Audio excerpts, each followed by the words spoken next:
So I tried my hand at sewing today. I'm a beginner, so if you are a beginner sewer, don't think this project is out of your reach. I had some scraps of denim lying around and I found this tote bag on Pinterest and decided I was going to make one. And it took 3 pairs of denim. I didn't use all of the denim, but yeah, you need 3 different jeans to make those different stripes. And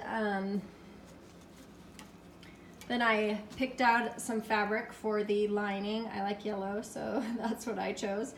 Inside I did 2 pockets, and one is a large pocket, just completely open. And then the other one, I did the same size of pocket, but I stitched down the center, so I'd have 2 little pockets, you know, for keys or chapsticks or something like that.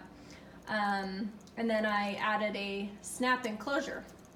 The tote that I saw didn't have one, but I hate when things fall out of my purse, and I'm hoping that will be enough to make it so that they do not fall out. But I just ended up using an old tote of mine kind of to use as a pattern for size. I just measured it against it. I'm really excited to start using it, and I love it. So thanks for watching. Bye.